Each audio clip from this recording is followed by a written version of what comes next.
It started with a rumor. For years, the old house on Blackwood Street had stood silent, abandoned. People whispered about the strange occurrences. The lights flickering on despite no electricity, shadowy figures in the windows, and the faint sound of a piano playing at odd hours. Nobody dared step inside. Nobody, except Daniel Carter. Daniel was a journalist for the Sentinel, a small-town newspaper that thrived on local mysteries. He had covered everything from missing pets to petty crimes, but the Silent House, as it was known, intrigued him the most. One cold October night, armed with a flashlight, a notepad, and his camera, Daniel stepped through the rusted gate. The front door creaked open with the lightest touch, as if the house had been expecting him. The air inside was thick with dust, carrying the scent of decay and something else, something metallic. The grand staircase loomed ahead, its wooden banister worn and splintered. To his left, a drawing room sat frozen in time. An old piano rested in the corner, its keys yellowed with age. He approached it cautiously and lifted the lid. The silence was deafening. Then, plink, a single note rang out. Daniel's breath hitched. He hadn't touched the keys. He turned sharply, his flashlight sweeping across the room. Nothing, just his imagination, he told himself.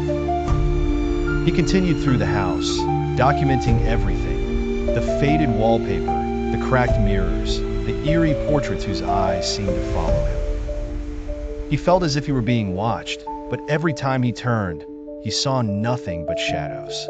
Then he found the study. The air was colder here. Papers were strewn across the desk, as if someone had left in a hurry. Among them, a diary lay open. March 12th, 1987, he watches from the shadows.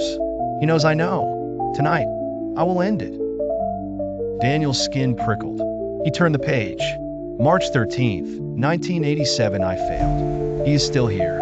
I can hear the music. A shiver ran down his spine. He flipped further, but the rest of the pages had been torn out. Then he heard it, a slow, deliberate creak from upstairs. Someone was there. Daniel's pulse hammered as he stepped out of the study, flashlight trembling in his grip. He moved cautiously up the stairs, each step groaning beneath his weight.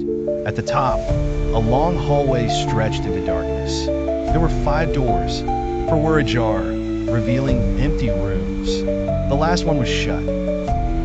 He approached, his fingers curled around the doorknob. He turned it slowly, pushing the door open. The room was empty, or so he thought.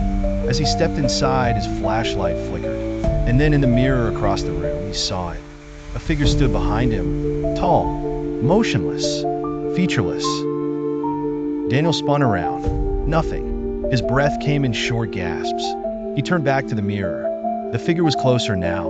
A whisper. Leave. Daniel didn't hesitate. He bolted, crashing down the stairs and out the front door, gasping for air. The house stood in silence once more. The next morning, Daniel developed his film. In every shot, he saw it.